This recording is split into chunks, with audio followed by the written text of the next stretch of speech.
Talk is online, News Talk Online, a production of paltalk.com, the largest multimedia interactive program on the internet with more than 4 million unique users on demand on iTunes and on YouTube and on Blip TV and on my blog, GaryBaumgarten.com, where you can post your comments, whether you agree with yours truly or not, no retribution. And thanks to our good friends at CRN Digital Talk Radio, we're syndicated to an additional 12 million households. I am your host, Gary Baumgarten. I welcome you to the show, and I invite you, as I always do I not, to go to the Pal Talk News Network website, which resides at reportergary.com, reportergary.com, where you can read stories that you may or may not see, hear, or read in the mainstream media. And if you post comments there, your name goes in a hopper, and once a week we pull out a name and we give a free green nick to that person to use for themselves or give as a gift to somebody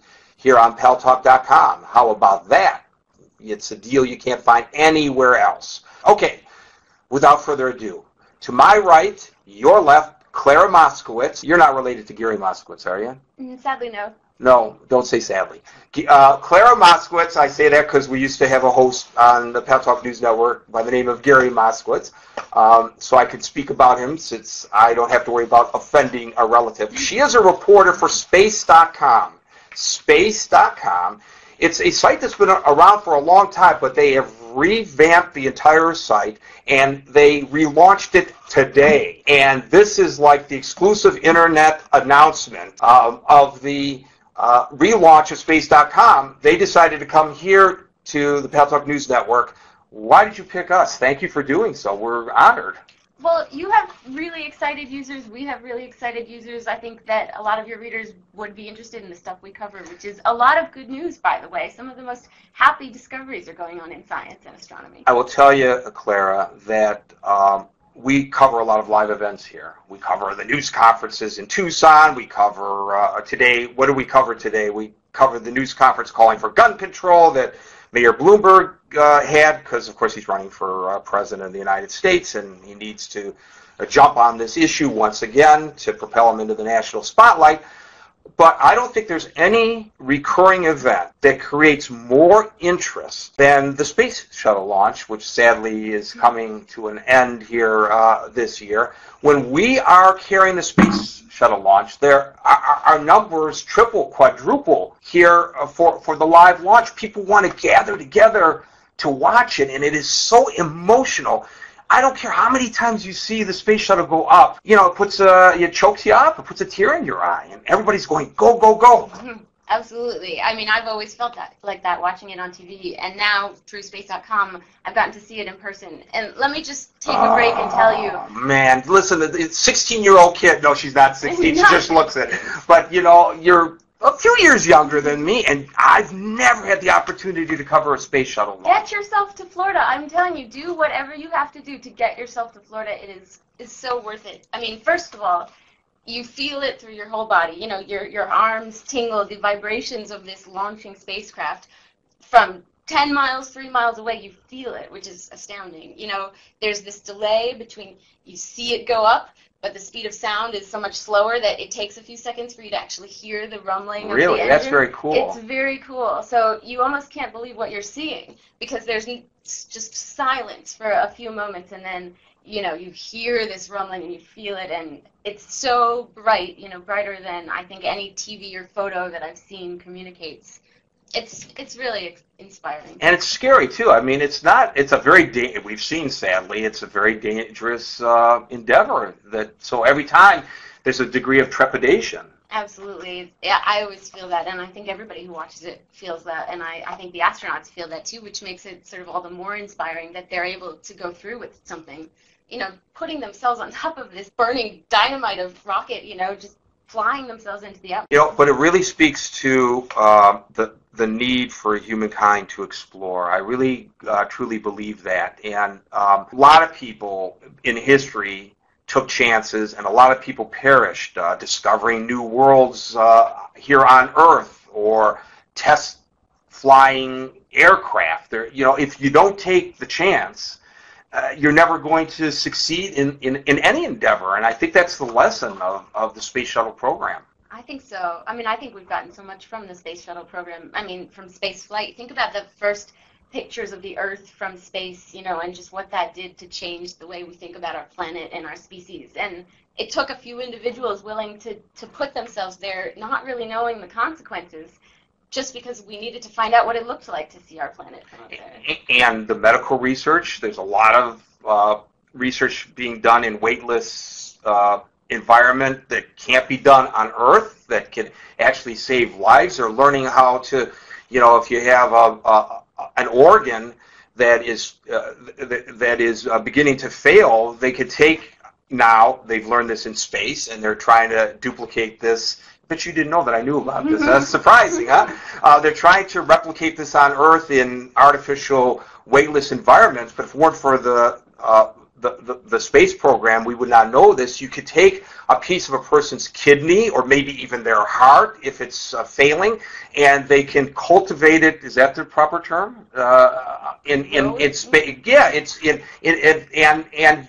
and then replace. You don't have to worry about a match because it's your DNA. And I'm not saying that immortality will occur as a result of that, but it really can result in people's quality of life being improved and their lives extended.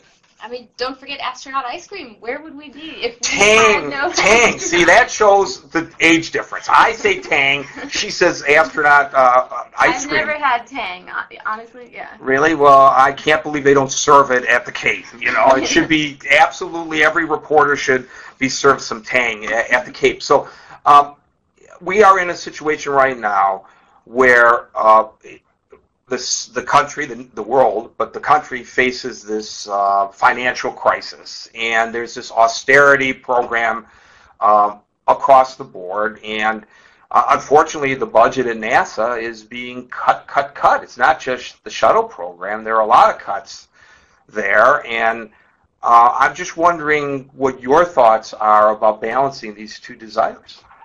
I mean, I think one thing that's been proven by polls and things is that people vastly overestimate the amount of money that we actually spend on space. So people guess that, we spend 10, 20% of the national budget on space. It's less than 1%. So just think of all that we've been able to do, spending less than 1%, over the past 30 years and 50 years in space.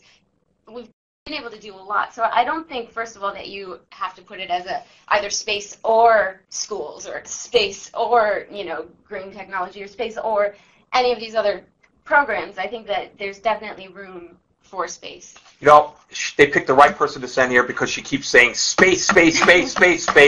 So you remember that the website is space.com, and it's really a hot website. I mean, it's always been a great site, but now it's something that even if you only have a small interest in this topic, or if you feel like you have an interest but you want it presented to you in terms that you understand, it's not like some scientific site that you have to have a physics degree from MIT to be able to understand what they are writing. It's written in terms that even a guy like I can follow the story. Now, there was a big story that just broke, I think, yesterday, that scientists found in a galaxy far, far away, I think, a planet that seems to mirror ours, and there's some excitement that perhaps it's a planet that could sustain life. Well, first of all, it is in a galaxy very close to ours. It's our own galaxy. It's in our galaxy. That means we can go there, ladies and gentlemen. There you go. But it's really exciting. It's the smallest alien planet they've ever found. Mm-hmm. So, they've only been able to find planets like, 10, 15 years because we have this, our technical ability is finally there. It's really hard. They don't emit any light of their own. They just reflect their sun's light. So we have to look for these little wobbles in their sun's gravity. It's very difficult. So they found the smallest ever alien planet outside of our solar system. And that's significant because the smaller they get, the closer to Earth size they are. And we don't think that life is very likely to exist on a planet like Jupiter or a planet like Saturn, those gas giants. We think that it has to be probably kind of like Earth. It has to have liquid water, which, as far as we know, life probably depends on. And so, we have no indication that this planet has life, but it's the closest thing we found. to a habitable place in the universe besides here. They found water on the moon. It's true. And that was, a recent discovery too. We're finding more and more hints that the universe might not be so inhospitable. There's possibly traces of water on Mars. Some people think there's water on the moon. There's water everywhere in the universe. Not everywhere, but quite more places than you would think. So I have hope for alien life. Absolutely. Oh, I have hope for alien life too. In fact, at night I look to see if any aliens are visiting us. By the way, what do you think about that? Do you think that we get visited by extraterrestrials? I want to believe. You want to believe. That's my girl. Let's go to Ralph in Canada. Ralph, welcome to News Talk Online on the Pal Talk News Network. You're on with Clara Moskowitz from space.com. Thank you, Gary, and hello, Clara. Clara, I love this space stuff. I live for this stuff every time something new comes out. And I can't believe the gains in knowledge and detail that are made every year. And, when I look at some of this stuff on TV, how the universe was formed by things banging into each other with a flocculation, type mode. And, nothing amazes me as much as that, except for black holes. And black holes, to me, they go around and they eat everything. They're very interesting. And what I'm wondering is there any research being done with the thinking that maybe these black holes are big recyclers that spit everything out on the other side into another big bang that might make another universe? That's my question. Thank you. Wow, that's a great question. It's a great question, and I'm so with you. I think black holes are like one of my number one, they're so cool, right? They're so weird, and I think there's a lot of research going into black holes. And one of the coolest things about them is that we really don't know what they are. I mean, we really don't know what's going on inside them. Sort of the definition of a black hole is when physics breaks down and our equations can no longer describe what's going on. They call that a singularity, when all the equations go to infinity. So, you have like all this mass in a teeny little space. Nobody knows what's going on there, really. Like, we don't fully understand. Okay, let's go to Cassandra in the United Kingdom. Cassandra, welcome to News Talk Online on Pal Talk News Network. Well, thank you very much, and hello, Clara. I want to ask a question about international cooperation in terms of the development of space programs. Do you feel that there is a time or a place or a likelihood even that there will be that we will cooperate with other people, that we will put aside sort of our territorial issues that we have, and work together with people like the Russians and sort of other people who are interested in what's happening out there? Or do you think that it will be a sort of a very territorial thing? And I'm not talking just about the space station. I'm talking about beyond that, about the further exploration into deep space. Thank you. That's a really good question. And you bring up the Russians and the space station, but first of all, I think that's one of the biggest turnaround stories I've ever heard of. First in the Cold War and the moon race, we're competing with Russia, and it's just this fierce rivalry. And now they are our number one partner in space. And I would say, from what I can tell, it's genuine partnership, give and take, cooperation. We live with them full-time, permanently on the International Space Station, which has been occupied by humans for 10 years continuously this year. So that is pretty amazing that we've been able to turn that rivalry into a cooperation. Claire, you've been a great guest. Thank you so I much. really enjoyed it. Clara Moskowitz from space.com.